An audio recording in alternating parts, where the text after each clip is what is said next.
huge blocks in a temple in Baalbek in Lebanon, and we went on the web and we looked through all the museums on the web and we downloaded pictures from the web and we just worked very hard and got a lot of stuff. And it was a mystery because we have these large stones, and how did this happen? These are bigger than stones in Egypt, but similar in certain ways and yet different. And Randy got so excited that he bought a ticket to Lebanon, took a cameraman, and hightailed it there. Not only go to Lebanon, he went to Egypt. So we have a two-part show, Anomalies to the Temple of the Sun. And what we mean by anomalies here is unusual things that we, with modern science or with what we now know about ancient science, cannot explain how certain things happened. That there are like clues to a greater mystery. Now, Randy, welcome to the show. Thank you, Spencer. And tell us about this incredible journey. How did you get excited and take off to Lebanon? Well, yes, indeed. In our previous program, which was exactly a year ago, almost exactly a year ago, I felt that actually, to clarify a point, we did attempt to dig up as much information on the site of Baalbek specifically as we could on the web. And we found quite a bit of, shall we say, more mundane perceptions of what the site represents, but we found very little evidence and not very much photographic evidence, shall we say, especially in that sense, that showed exactly what has been described in a number of books that have come out, that are books devoted to revisionist history. Well, there's a number of people, and more of them all the time, writing books and doing a lot of very good research that have felt that the perceptions of the past as held by the Orthodox academia have basically understated a lot of artifacts that are there throughout the world, and kind of arbitrarily decided that they were insignificant, and so therefore they didn't include them in their overview of what history suggests as far as perhaps technological developments in the ancient past, and then how these artifacts played a role in both the cultural and spiritual lives of the people of the past. And what happened with me was I got enamored with this one particular site, especially this one at Baalbek, because I noticed that there wasn't a lot of photographic evidence that was described in some of these books, such as by Zacharias Sitchin in his book, another guy named Alan Alford. Right. Well, I want one thing before we jump to Lebanon. Now, when you say revision, let me say, in other words, you say, what is the motivation? You're saying that certain historical writers are now kind of like they're breaking the skipping mold over and not really analyzing this evidence. Is there a motivation why they wouldn't want to face this evidence head on? The Orthodox people, you mean? Well, in terms of the new authors, they're feeling that the old mold of historical reckoning has to be broken, the mold of that, and because basically it has developed into a dogmatic bias in terms of how to analyze and interpret history. So these new people on the scene are just carrying on in the tradition of basically reevaluating what we know as people about the human family, the history of the human family, basically. And this has always been done. There's no reason to believe that just because a history has been kind of like institutionalized in the way that it's being taught, that we should take it for face value, that there's nothing more to determine. That's hardly the case. Yes. And so that's why there's so many people going back into the sites themselves, in actual fact by visitation, and looking around and seeing if there's something there to develop new ideas around. And so that's especially the case at Baalbek. And I'm going to show you some films that we took. Well, tell us about your journey, then we'll show the film. Now, you took off from LAX. How'd you get there? Yeah, we flew actually directly to Lebanon. Baalbek is in Lebanon. It's in north central Lebanon in the Bekaa Valley. And we had no trouble going there. And you went with a cameraman and you brought back some video. Yeah. You want to give me background on this video, or we want to look at it and have you talk over it? How do you want to work this? Well, what I thought I'd do was, in terms of furthering my research as background material for this film clip we will show, I will perhaps read or elaborate some ideas about the history of the site to show that there is, there is a degree of continuity with respect to the history that's written about the site and the anomalies that we're going to describe. And primarily that focuses on the two walls of a temple there, which was built by the Romans, beginning around, I believe it was begun in around 60 BC and continued to be built for approximately 300 years. It was never completely a fully realized architectural construction. But the remarkable thing is, you see right here, these blocks in the middle. The Romans built upon these blocks, the large ones there. And you can see the lack of continuity in the foundation stones of this wall very clearly.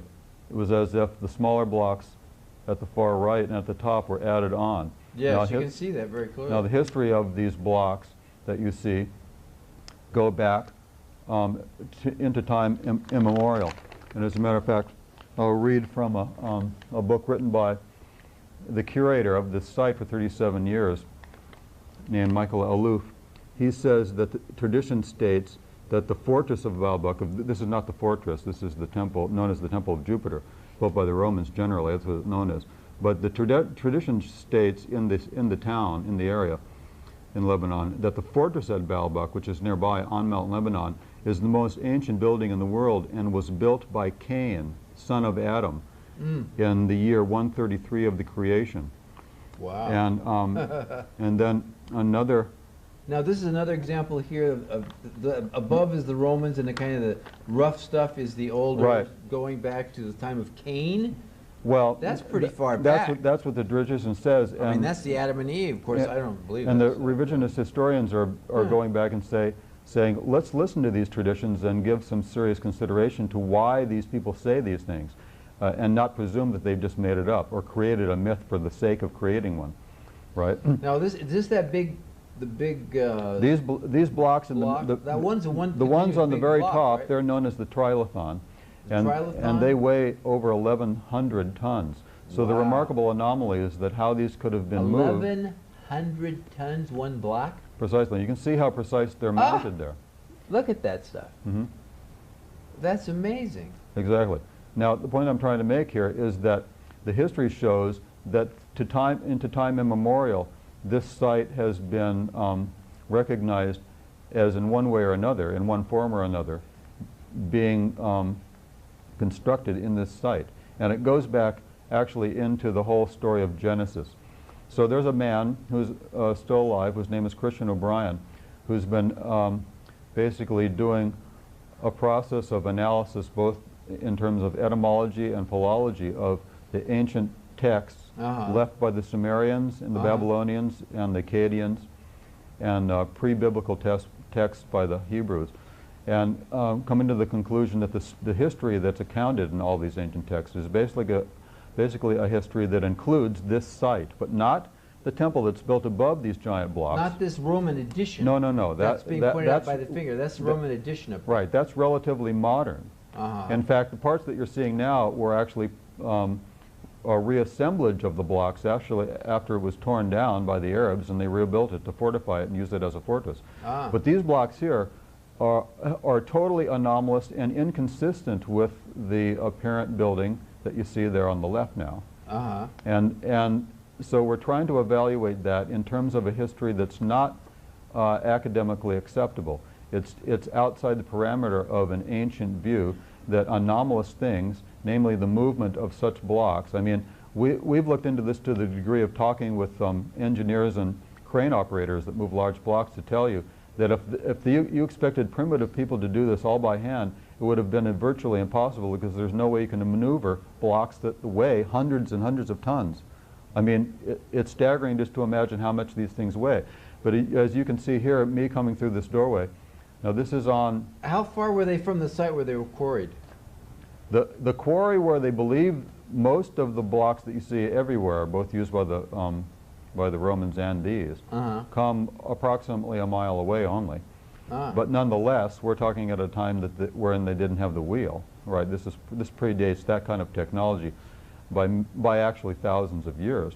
So people like Christian O'Brien are going back in there into the history of the Sumerians, and identifying localities, namely this very region that can be very undoubtedly identified with the story of Genesis and the story as told by Enoch in the book of Enoch, one of the books of the Old Testament left out of the Old Testament. And you could identify that this site of Baalbek actually was a settlement area within what came to be known as the Garden of Eden region of the Middle East. And what Christian O'Brien has done is shown that Baalbek was a site. That's you standing on that rock. That's in front of me. That's proportional. You can see those blocks there are about 14 feet tall. Wow. But you can see that they're truly monumental, and as they say, cyclopean. And there's a lot of them as well. There's not just a few of them. So whoever designed this decided arbitrarily that there was no problem with doing it, and maybe in terms of economy or who knows what the purpose was for the original construction, although there is a hypothesis, but we don't have time to go into that. Now, right now, we're viewing right in the center there. You can see some columns. The far distance, that's the temple where we just were. This is the quarry where these blocks came from. Now this block right here is the largest of all blocks. Look at that block. Yeah, the estimate weight of that one is why is it just sticking there? They get interrupted in their building? Perhaps 1,500 tons. Whoa, here come the Pleiadians to attack you. Yeah, now in two books that I have on this site, it actually states, this is not a revisionist supposition, that there was a place for it at the site, and there was every intention of moving it over there, but for whatever unknown reason they did not. So it's not a hypothetical that this block was going to be used as such. They actually say that in the histories, that it was very likely to be used. Give us the length and give us the dimensions of this stone. I think this is 72 feet long, and I think that's more or less 14 or 15 feet square. It's not the only one, however, and one of the new things that we discovered was that over the hill, not found in any books or any websites, there was another block approximately the same size, and we're going to show that here now. This is actually, you know, a few hundred yards away to the north, and there it is. And it's been cut up a little bit. Yeah, there was a little bit of it looks like they might have been attempting to you know, take some of the granite, carve it up into smaller pieces or whatever. Make some bricks. It's cyclopean, just like the other one. Wow, that is huge. And very remarkable, yeah. So the question is, why would people build with such large building materials that would seemingly be so illogical to use, given the size and the magnitude of what it would take to move them? The gravitational forces alone on such objects would seemingly preclude them getting it over there in one piece without killing anybody in the process. And yet, not only did they do it, they did it with expert precision when they placed them in there. That's what's remarkable, and so that's the anomaly we want to deal with. Now, so maybe I should skip ahead to a precedent as we come back here. And the precedent is that in the 40s and 50s in this country in Florida, there was an immigrant from Latvia, a man named Edward Leedskalnin. And he built what is known to this day now, currently being preserved in Florida by the state as a heritage site, what's called the Coral Castle. And it was basically a large residence that he built entirely on his own. And it was very well documented, irrefutably, without any doubt, and known by government officials, because it's said in a recent book that came out that addressed his situation at length in a chapter devoted to his work, that the United States government actually visited him to find out how he could construct a rather large building, all composed of, there again, very, very large blocks weighing several tons each. And he did it entirely alone, without the help of work gangs, assistants, cranes, or any machinery to help him maneuver these blocks after he quarried them himself. Basically, the building material was a kind of coral, which is in the area. And how heavy is coral? Coral's not as heavy as granite, though. No, but, well, it can be if their pieces are large enough. And the largest piece in his construction was 30 tons. Whoa. Another one was 20 tons. The average, I guess, was maybe 1 or 2 tons. But this place is now being protected by the state of Florida. And in the brochure, which I saw a brochure that you can get there, it actually makes it perfectly clear that the anomalous thing about his work was that he was able to move seemingly impossibly large blocks all by himself with precision, and constructed this residential, well, this little castle that he created. Now, the principle is that if Edward Leeds-Callan could do what apparently people did in the past, seemingly by unknown means, which he would never reveal till his death, perhaps he was right when it is now quoted by him as saying, he was quoted as saying that he figured out how they built the Great Pyramid, because one of the anomalies of the Great Pyramid, which we will address in the second part of our program, or large blocks there, just like you just saw at Baalbek, were done in some anomalous way. Now, the Orthodox view is that it wasn't done by anomalous means or paranormal means or anything else. It was just basically done by grunt work. Lots of slaves and a bunch of little pulleys. Yeah, exactly. And that's all very romantic and seemingly logical and rational. Except so you try and do it as an experiment. Except, fortunately, we have this situation with Mr. Leeds-Callan, who obviously did employ anomalous means. So there's no reason why we, as modern people, should not take that as a precedent and say, you know, it may be worthwhile to look into this to see exactly how he did the impossible, because it wasn't possible for one man to move blocks that weighed 20, 30 tons, all by themselves. And when you look, and when you go to Baalbek and you see blocks that weigh over 1,000 or 1,100 tons and are placed over 20 feet in the air with precision, maybe that's how they did it. And so basically, this is the kind of thing that motivates a lot of people who are going into various areas, such as Stonehenge, such as places in Peru, Tiwanaku, and perhaps even the pyramids in Central America as well. That something was known by the ancient peoples that actually makes them not primitive people. In some way, they may be comparatively primitive in more cultural ways, but in terms of technology, what they knew about astronomy, various things like that, they apparently were much more sophisticated than even we are today. What's the conjecture about how this, what's his name, this Finn? Latvian. Mr. Leeds-Callan. Basically, he actually published a few monographs, or one in particular that I know of, and a few other little small articles, that he had a theory of relativity, shall we say, about the nature of matter itself. And that apparently led him to the realization that he came to, that you can maneuver matter if you understand more about the nature of its quantum properties. In other words, the magnetic properties of the atoms, the structural atomic essence of any given material. And if you understand enough about that, you can in some way alter it to such a way that it can be maneuvered as if it didn't weigh as much as it did, and therefore in some way, shall we say, violate the forces of gravity. But perhaps gravity is not what we think. Well, you know, when I was at Brown, there was a graduate student that I ran around with for a while, a crazy guy, and he was really into Tibet. And he was convinced that you could get a group, now you're talking about one man, he was convinced that you could get a group of people and take a tone.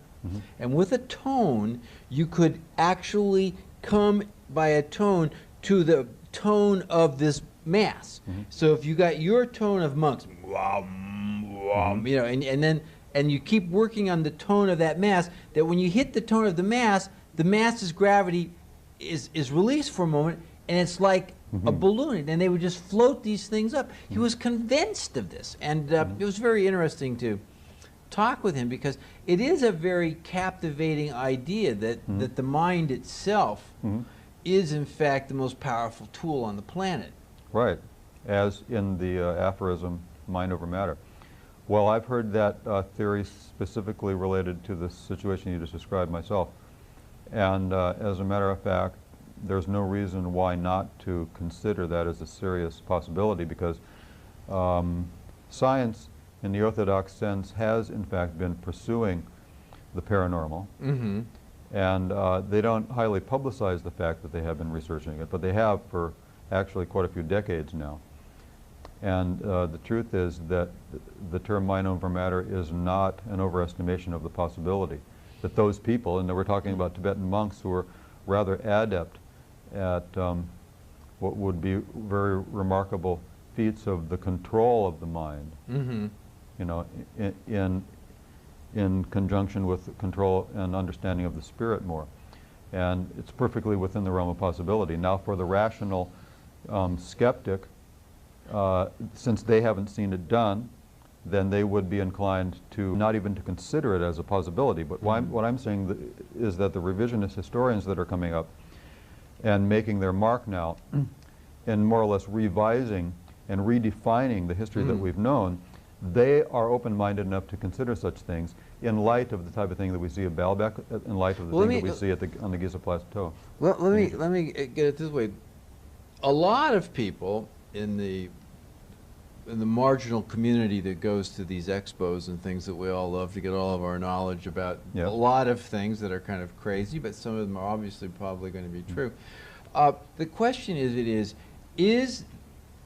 since we have this character who did this, this would kind of take the pressure off us looking at an extraterrestrial, but it could bring us to a group of men, or like just before we started the show, I was talking about in the Bible, Abraham at the beginning when he first was separating himself from the rest of the tribe and starting his own belief in God and his own little tribe of Judea, he went to a place to have a meeting with these giants, huge men, of which finally David and Goliath is probably one of the remnant stories of this group of men.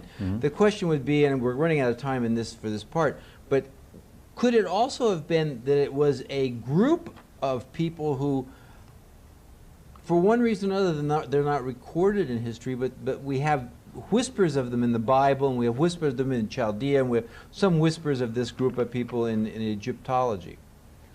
Well, as a matter of fact, in this same book that I quoted earlier by the former curator at Baalbek for 37 years, he actually quotes one of the other traditions that actually also names the giants that you're referring to. That figured prominently in the shall we say the oral traditional history, according to various peoples in the area, that includes them within the tradition. And so what we're trying to say is that we shouldn't disregard this term. Now perhaps giants is a metaphorical thing for a level of intelligence in beings or people that would be seemingly anti-evolutionary in the sense that perhaps people were more evolved in various levels of human potential than we would have expected based on the mechanical model of, you know, apes becoming human-like and then becoming human, and then we make a great leap and we have this great intellectual capacity. Really what the revisionist history is suggesting is that actually the potential for human development has exceeded where we are today, but many thousands of years into the past. Yes, and let's take this as the next step to the next show. Okay. And we've looked at what was a temple at Baalbek, Baal being one of the gods of the sun and the wind, and played a very real part in the Old Testament as well. As they worshiped Baal when Moses came back down, and now we have this temple in Lebanon that we've looked at, these huge stones of 1,100 tons. 1,100 tons.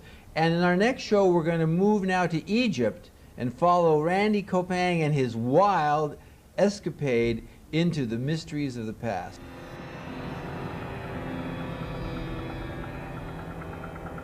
And we're today going to be discussing Egypt. So, Randy, continue your interesting saga, your tale of questing how ancient man moved great stones. Thank you, Spencer. Yes, where we're going to begin at this leg of the journey, actually right after we left Lebanon, or Baalbek in Lebanon, we flew directly to Cairo, and a friend of mine, Larry Hunter, who I went there, who's been there very many times, who's an amateur Egyptologist, We hooked up with some friends of his and went to a number of sites. I believe the footage that you initially see will be that of Giza.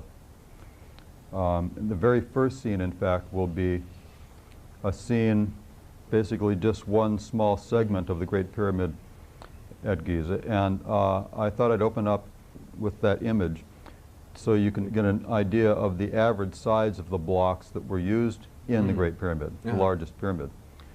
And they average supposedly around 2.5 or so tons.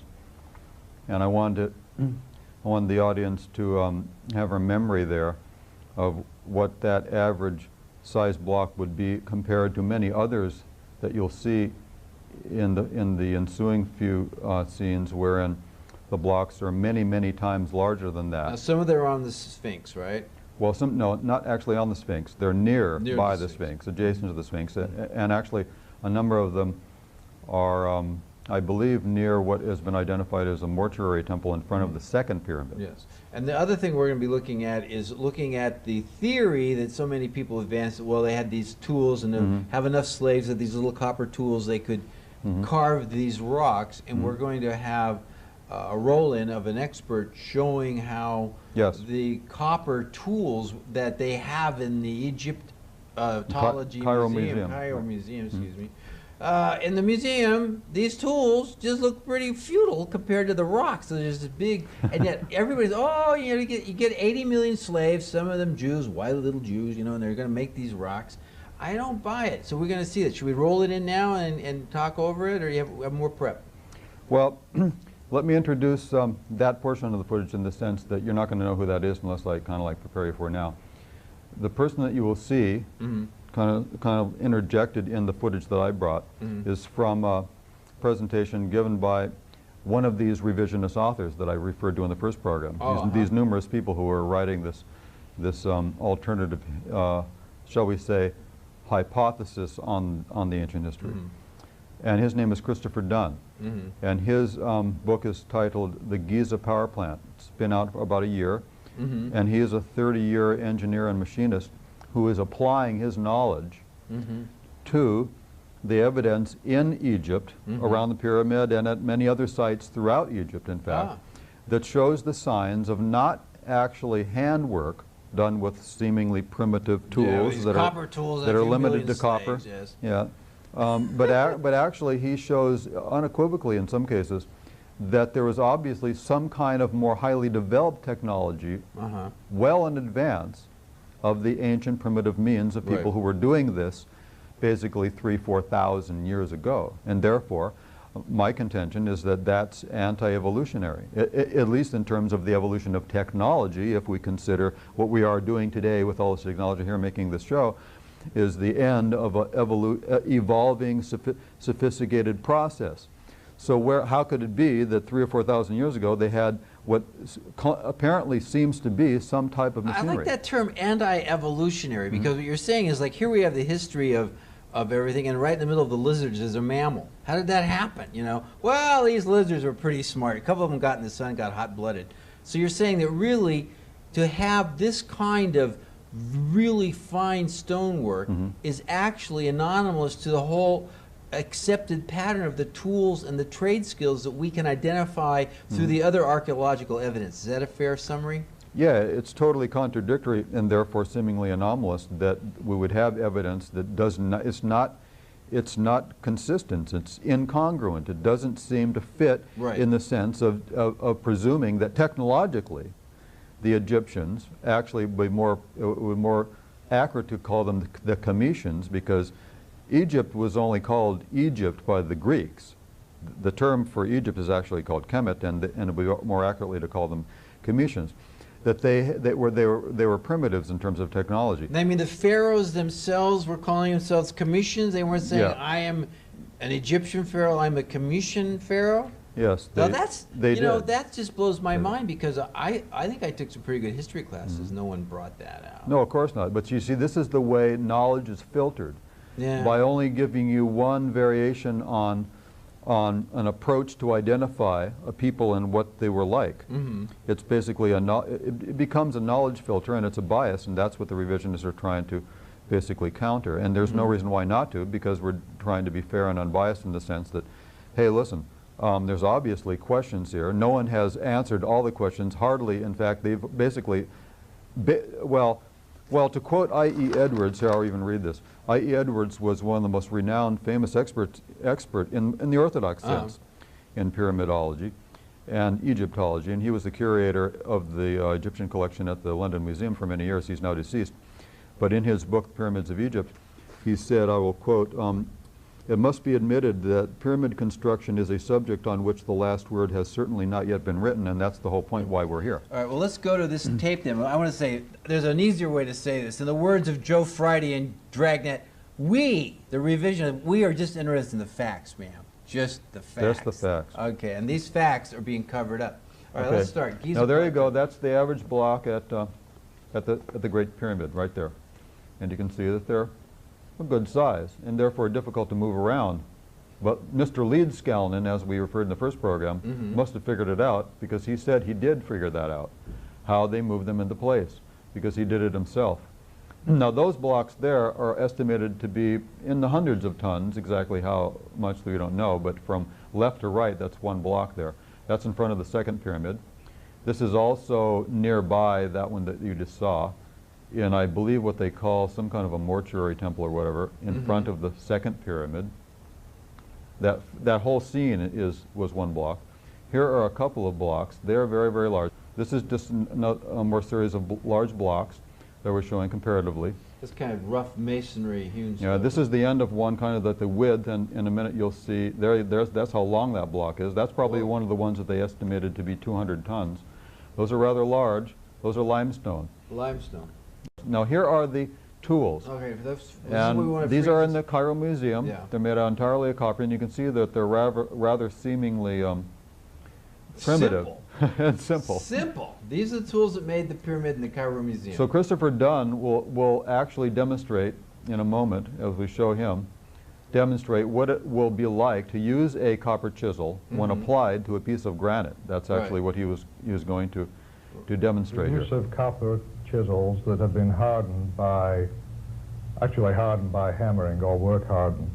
And I brought with me today a copper chisel and also a piece of granite. If you don't mind, I can. Please. I would have you hold this.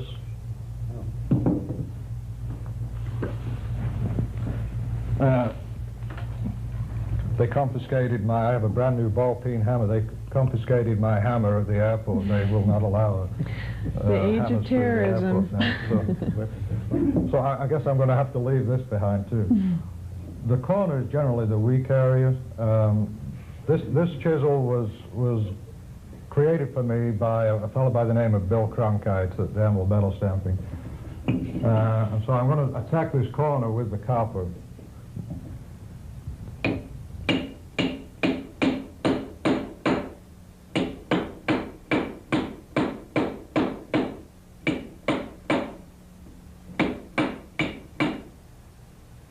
You go, guy. Next chisel. If you could focus in on the edge of the chisel, you can see that it's been damaged. I was able to break off a little bit. That is probably more the result of the granite being embedded in the copper than actually the copper itself. But to actually go to it and create those artifacts using a copper chisel is impossible. And that's what the Egyptologists basically have asked us to believe. Is that correct? That the tools of which they show in the museums in Cairo are basically this particular technique you just showed us. That's what you'll read in a book on Egyptology if it's written by certain Egyptologists, yes. Wow, isn't that amazing? This is something, you know, because I remember they get you young, you know. I can remember being very young in school, and the teacher says, "These are the pyramids." Imagine they show all these little pictures, all these little workers, you know, they're all like chiseling away, and it doesn't work. Well, in point of clarification, The copper tools, I'm sure, were effective in cutting limestone, which is extremely soft compared to granite. But if you look on the what they call the Mohs scale of the hardness of materials, copper, even hardened copper, which the Egyptologists say they developed some method to harden it by tempering it or whatever, and even I.E. Edwards, who I just quoted, says in his book that they haven't found any evidence of how that could have been done. He said that. But in any case, they say that maybe they hardened it and made it a little bit harder, and so therefore, you know, then they could do better work with it. But the truth is that on the Mohs scale, copper, hardened or otherwise, is about half as hard as granite. So it makes no logical sense that they could do precision, the type of work that you will see continuing here. And so as we continue in the roll-on, you'll see some of the precision work that we're talking about. Okay, now we're beginning to get into the issue of the granite, and you'll see the arrow is pointing to what they call a blend radius between the perpendicular sides. Now, we'll give some much better examples than that, but the mere fact that there's a contour there in between the two angles. Here is a much better example of that. And you can see the arc, the way the piece is arced over. Yes. Well, Mr. Dunn took some calibration devices to Egypt. This is a better angle of that same piece that weighs a number of tons, actually, this piece of granite. It's pink granite. And notice that the contours in the blend radius there in the corners, and then the radiuses of the curve itself are absolutely uniformly, precisely parallel and contoured in basically 3 axes, X, Y, and Z axes.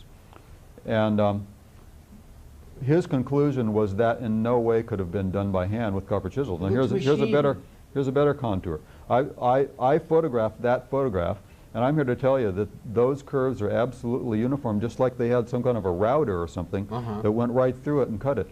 And the uniformity is a function of the device used, not that it was done by hand. Handwork can't be done like that. It's too irregular and too imperfect to create such uniform parallel surfaces.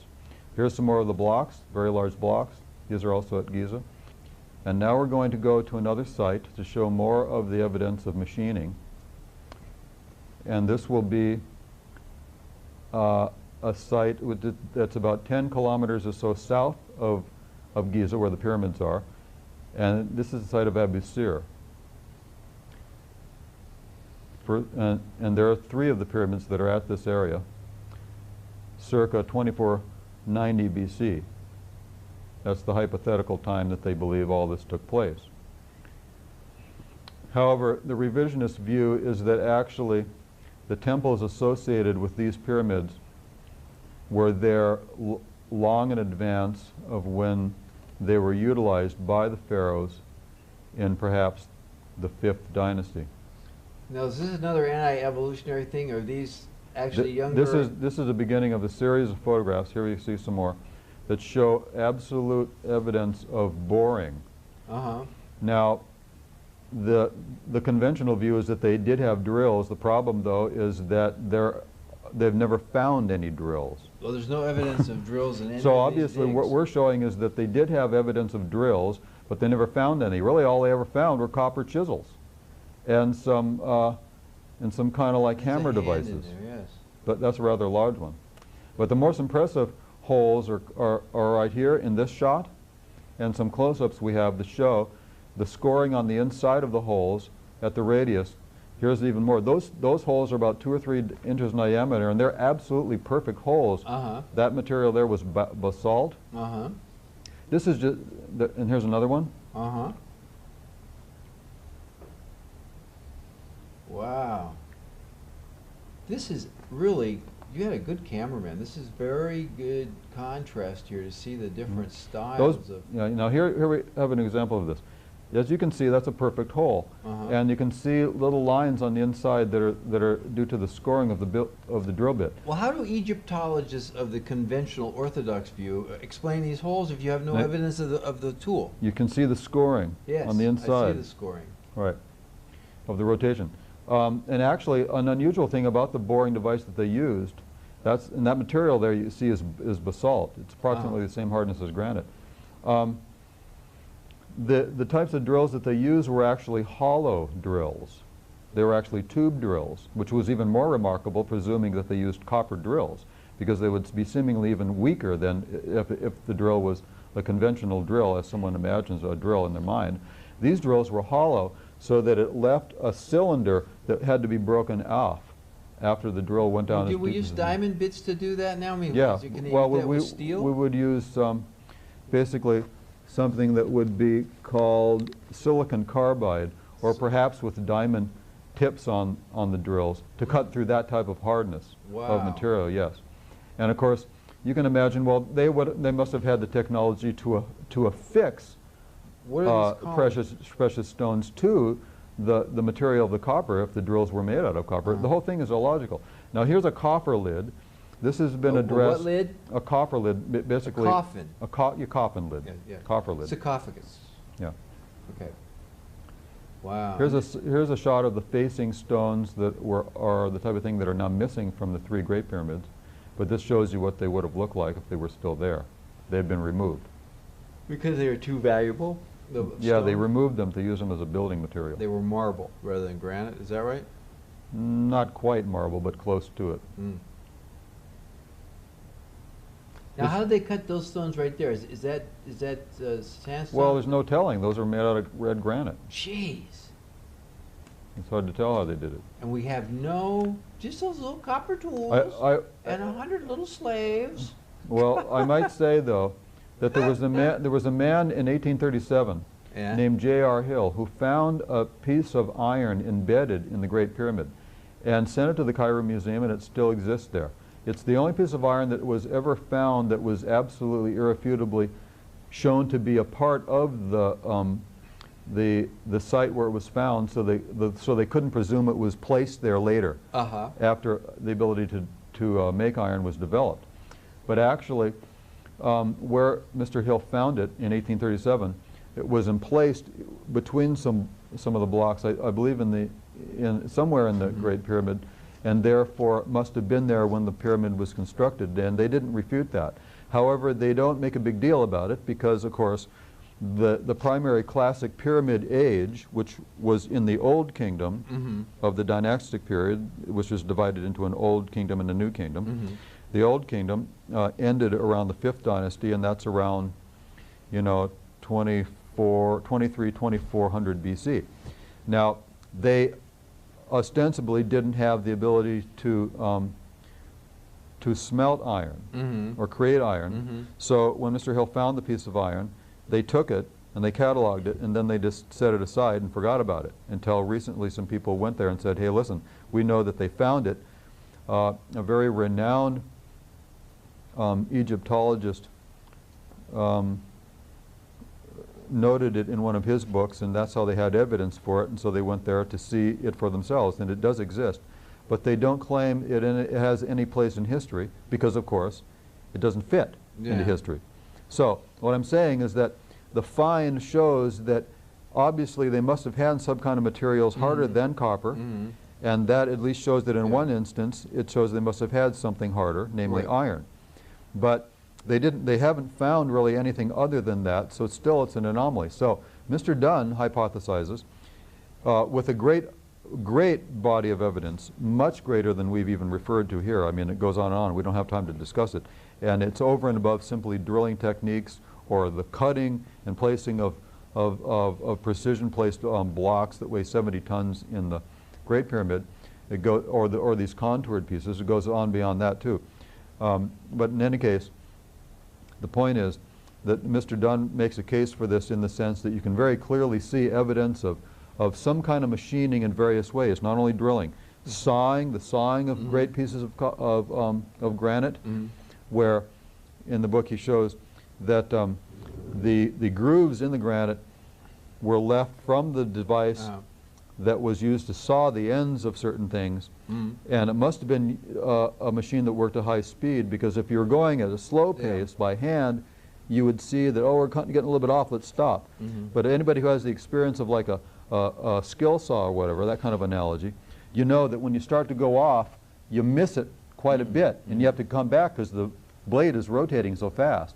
And so it's difficult to get it back online, and to avoid going further, you almost can't because of the momentum of the machine, and that's the kind of evidence he's found to show that it wasn't done by handwork. It must have been done by some kind of a machine, wherein the cutting process was being done rapidly, much more rapidly than could possibly have been done by hand. Now, another problem is the pressures involved.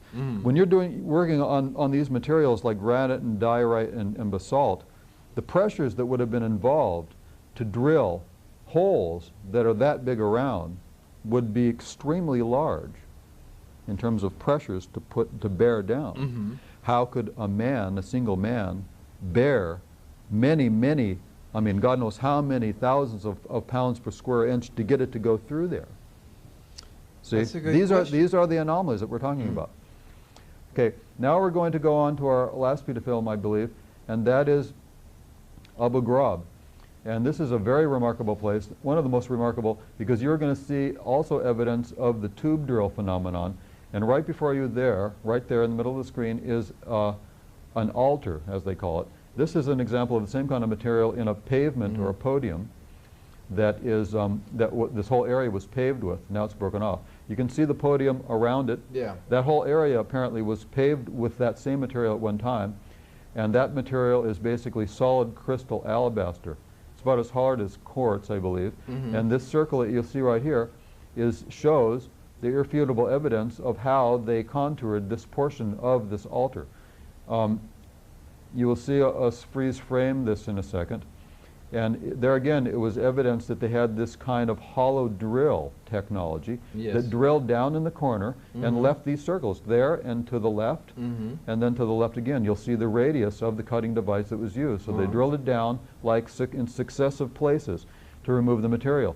And there you can very clearly see it. That was not left by a copper chisel. Yeah, but I have a question. You know, if you drill down like this, you still have to cut across to get that, you know, I mean, you can't just... They did it successively.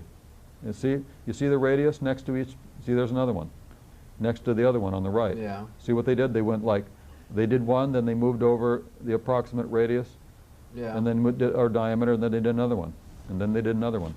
That's the way they did it. Then they had some method of polishing. See, there's another. They had to have some method of breaking it off at the bottom. You see there? There's another scarring. Or cutting it at the bottom.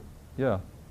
Because even though you make all those little can cuts, now we got about 3 minutes here to go. How much longer we got on the tape here? Just probably a couple more minutes. Okay, because we have a sample of that. Yeah, we're going to show a sample of that material. I brought it back. That he got at the site. And the whole, imagine the whole, how large an area would you say was made out of this crystal? Well, this originally? This altar is about 4 feet high and about, I don't know, maybe 9 or 10 feet in diameter. It's solid, 100% solid, as you can see. Wow. They say that it's alabaster. In any case, it's some kind of solid crystal, extremely hard. I would say even harder than granite, which is almost entirely quartz. But it's remarkable that they got this material, and then they used the same material as a pavement upon which to place this altar. Yeah. So there again, they had extremely hard material to deal with. Where did they quarry this stuff? I don't know. I've never heard any references to where the quarry was. Okay. Well, we're now only down to 1 minute, so we should probably fade from the roll-on now to we can show the stone that we actually have. Yeah, we have a piece of this. So Tim, if we come here, here is the stone. They actually had that something would be 4 feet. See all the little veins in it, and that. It would be a larger, that's a small piece that had fallen off, was lying on the ground.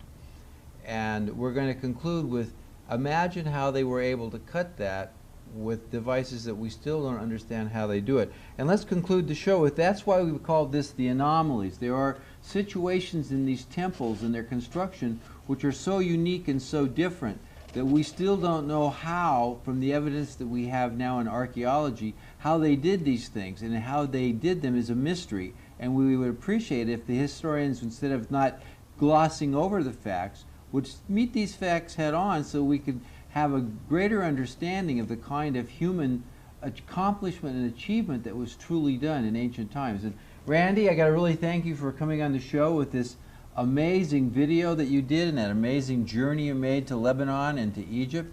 And really thank you very Sven, much. It was for really inviting a me. great adventure. And stay tuned. We'll have more adventure with Randy to come, I'm sure. He'll be off on another adventure soon. That's right. Thank you.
Okay. As people about the human family, the history of the human family, basically. And this has always been done. There's no reason to believe that just because a history has been kind of like institutionalized in the way that it's being taught, that we should take it for face value, that there's nothing more to determine. That's hardly the case. Yes. And so that's why there's so many people going back into the sites themselves, in actual fact by visitation, and looking around and seeing if there's something there to develop new ideas around. And so that's especially the case at Baalbek.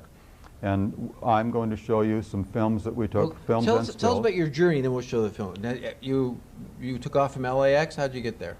Yeah, we flew actually directly to Lebanon. Baalbek is in Lebanon. It's in north central Lebanon in the Bekaa Valley. And we had no trouble going there.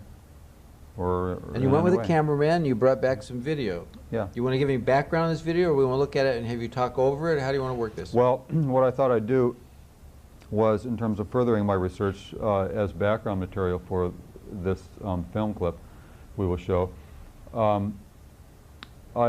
will perhaps read or elaborate some ideas about the history of the site to show that there is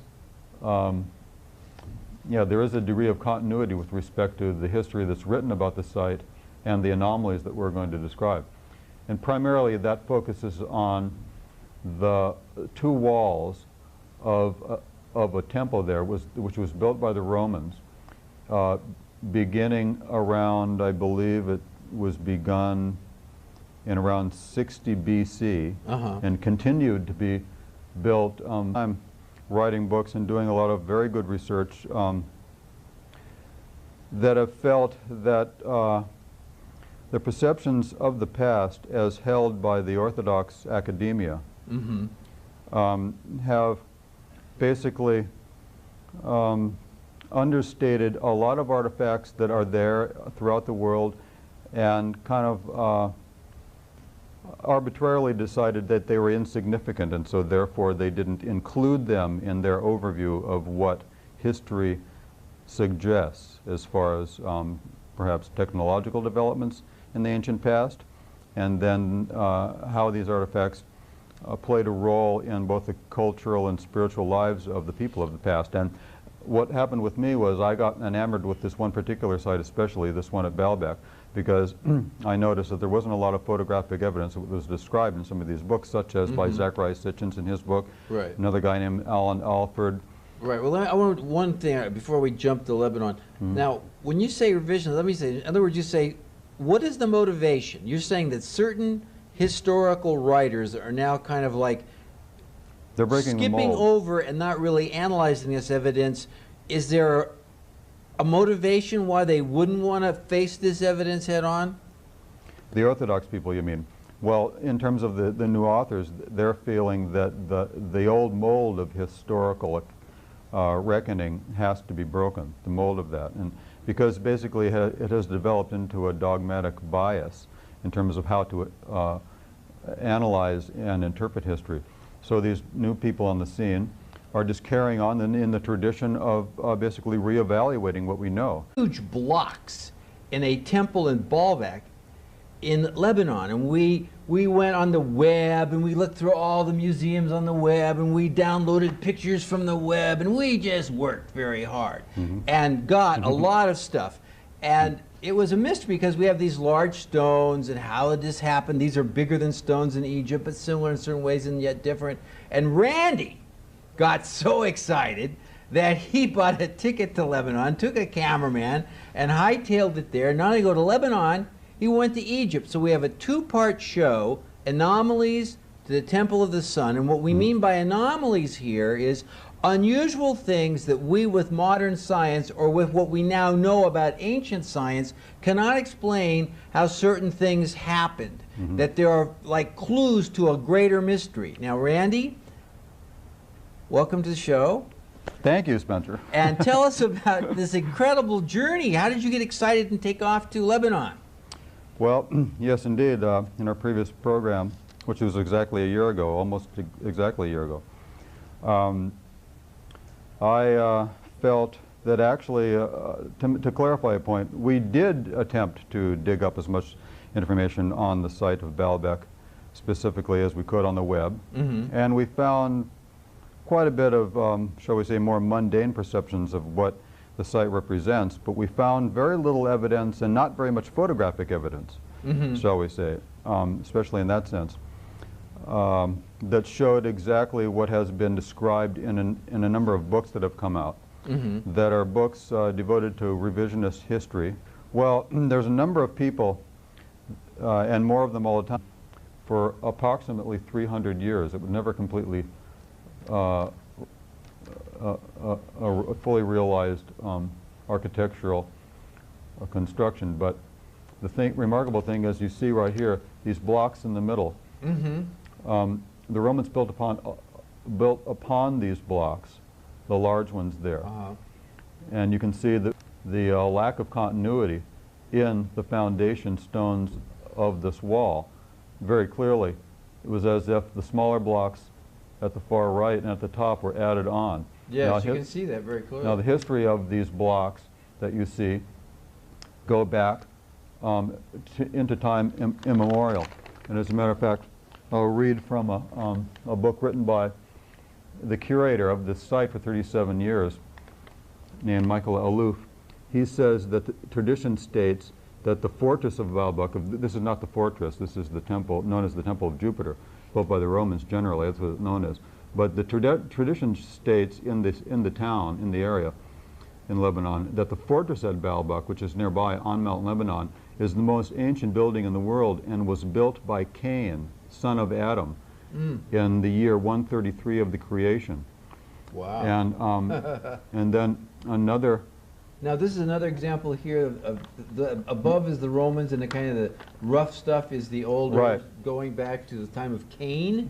Well, that's pretty far back. That's what the tradition says. I mean, that's the Adam and Eve. Of course, I don't believe it. And the revisionist historians are going back and saying, let's listen to these traditions and give some serious consideration to why these people say these things, and not presume that they've just made it up or created a myth for the sake of creating one, right? Now, is this that big?